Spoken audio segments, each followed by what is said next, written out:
माते व्यथा मा च विमूढभावः दृष्ट्वा रूपं घोरमृतङ्गमेदम् व्यपेतभिः प्रीतमनः पुनस्त्वं तदेव मे रूपमिदं प्रपश्य।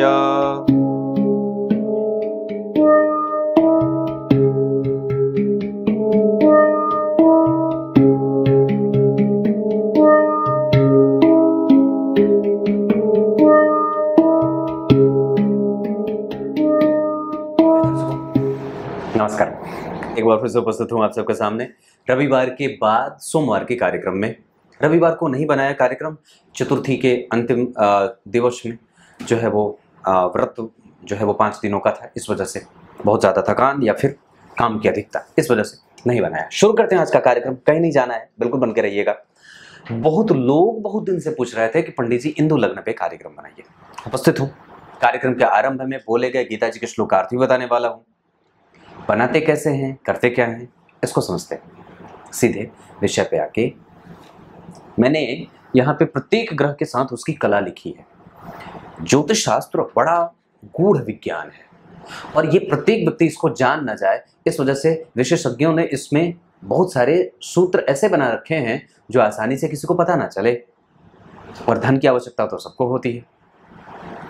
कुछ मामलों में मैंने आप लोगों को धन से संबंधित अलग अलग कार्यक्रम बनाए हैं, बहुत सारे कार्यक्रम, जैसे भावों के अधिपतियों के शिफ्ट होने पे बनाया कि जिस भाव का अधिपति है उस भाव में बैठेगा तो व्यक्ति को लखपति करोड़पति ऐसा कुछ करके बनाया है। बहुत सारे कार्यक्रम, धन योग पे तो बहुत सारे कार्यक्रम।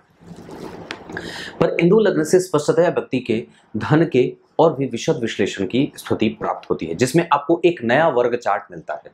वो चार्ट बनता कैसे है और उसका अध्ययन कैसे किया जाता है, इस पे 2-3 कार्यक्रम बन सकते हैं। मैं उसमें आज ये पहली कड़ी शुरू कर रहा हूँ। इंदु लग्न पे पहली कड़ी में आपको सबसे ज्यादा आवश्यक प्रत्येक ग्रह के कलाओं का होता है। एक बात बताता हूँ। सूर्य देव को 30 कला मिली है। 30 कलाओं में इसका मतलब होता है वो संपूर्ण है, जिसके पास किसी कला की कमी नहीं है। वो संपूर्ण नारायण और भगवान ही संपूर्ण हो सकते हैं। वैसे तो चंद्रमा भी भगवान ही होते हैं। भगवान जो है वो कृष्ण के अवतार होते हैं हमारी कुंडली में, सूर्य भगवान राम के अवतार होते हैं, मंगल साक्षात हमारी कुंडली में नृसिंहावतार होते हैं, बुद्ध हमारी कुंडली में बौद्धावतार होते हैं, गुरु हमारी कुंडली में वामनावतार होते हैं, शुक्र हमारी कुंडली में परशुरामावतार होते हैं, शनि कूर्म वराह होते हैं। ऐसे इंदु लग्न बनाने में राहु और केतु को नहीं लिया जाता है। इसमें सिर्फ सूर्य, चंद्रमा, मंगल, बुध, गुरु, शुक्र और शनि को लिया जाता है। तो इसमें कलाओं के माध्यम से व्यक्ति को एक नया वर्ग चार्ट दिया जाता है और उसमें वो जो ग्रह बैठे होते हैं उसके आधार पर उसके धन की स्थिति स्पष्ट होती है। करना क्या है, सबसे पहले सूर्य की कला 30, चंद्रमा की कला 16, मंगल की कला 6 होती है, बुध 8 कलाओं के मालिक होते हैं, गुरु 10 कलाओं के मालिक होते हैं, शुक्र जो है वो 12 कलाओं के मालिक होते हैं और शनि टेढ़ा है, अंग भंग है उसका, इस वजह से उसको मात्र 1 कला मिली है। मतलब आप इसको अगर अपने दिमाग में बिठाना चाहते हैं तो आप ये विचार कर सकते हैं कि ग्रह सुंदर है, इस वजह से उसको कला बहुत ज्यादा अच्छी मिली है। जैसे सूर्य दैदिप्यमान तो 30 के 30, मंगल नाटे हैं, थोड़े सांवले से हैं, काले हैं, इस वजह से उनको 6 मिली। चंद्रमा सुंदर हैं, शीतल हैं, 16 अंक मिला है। भगवान कृष्ण को भी 16 कलाओं से युक्त माना जाता है और भगवान राजा राम भी तो कलाओं से युक्त ही थे। बुद्ध जो है वो राजकुमार हैं, इस वजह से इनको 8 कला मिली।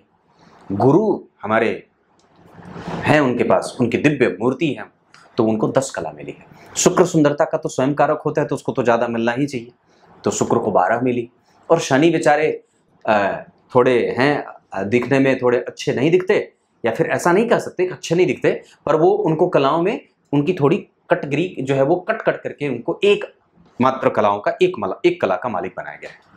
अब इसमें करना क्या है, कैसे पता चलेगा? तो करना है ये कि आपको अपने लग्न कुंडली से 9 घर आगे गिनना है। लग्न से जो आपका लग्न बना है उससे 9 घर आगे गिनिए। तो ये आपका लग्न है, ध्यान से समझिएगा। ये लग्न, इससे 9 घर आगे, तो 9 घर आगे ये घर मिलेगा। यहीं से गिनना शुरू करना है। 1, तो 3, 4, 5, 6, 7, 8, 9। अब 9वें भाव में जो अंक लिखा है उस भाव के अधिपति की कला एक जगह कॉपी पे नोट कर लीजिए।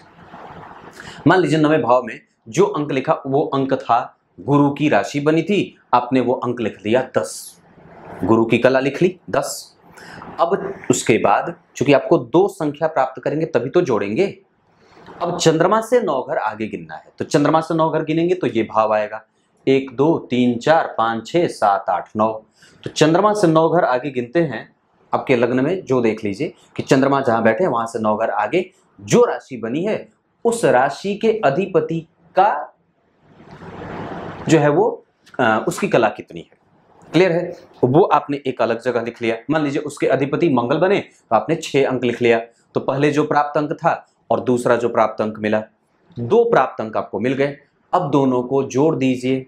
दोनों को जोड़ने के बाद अंक जो प्राप्त होता है, ध्यान से समझिएगा, दोनों को जोड़ने के बाद जो अंक प्राप्त होता है वो अगर 12 से कम है, अगर वो 12 से अंक कम है तो उसको यथावत चंद्रमा से गिन करके उतने घर आगे आपको चला जाना है।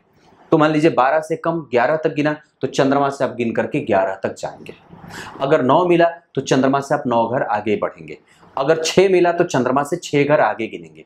और 6वें भाव में जो अंक मिला या जितना आपको 12 से कम मिला है, 12 से कम जितना मिला है उतना ही आप चंद्रमा से आगे गिनेंगे और जो भाव बनेगा, जो वहां पे राशि बनी होगी उसका ही लग्न बनेगा।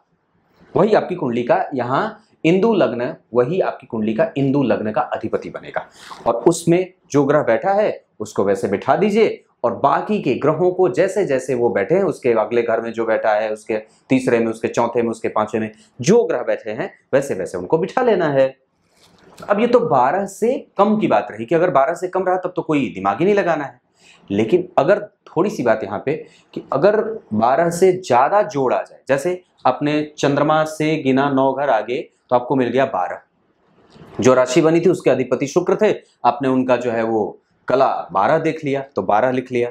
उसके बाद लग्न से फिर 9 घर आगे गिना तो उसके अधिपति बन गए गुरु, तो यानी कि आपको एक कला जो है वो 10 मिल गई। दोनों को जोड़ दिया तो 22 हो गई। अब ये 12 से ज्यादा है तो 12 से ज्यादा होने पे उसका भाग कर लेना है। तो जब ज्योतिष जानते हैं तो भाग देना भी जानते हैं। तो 12 में जो 22 में 12 का भाग दिया, तो 22 में 12 का भाग दिया, जो शेष बचा कट पिट करके उतने ही अंक आपको चंद्रमा से आगे गिन करके रख लेना है। वही आपकी कुंडली का इंदु लग्न बनेगा। अब इसका फलादेश मैं कल के कार्यक्रम में बताऊंगा। आज के लिए बस इतना ही। अब आगे बताऊंगा कि कैसे कैसे लग्न की स्थिति कैसे होगी, कैसे कैसे चीजें देखी जाएंगी। इस पे इतना बताऊंगा, नहीं तो फिर आप कंफ्यूज हो जाएंगे।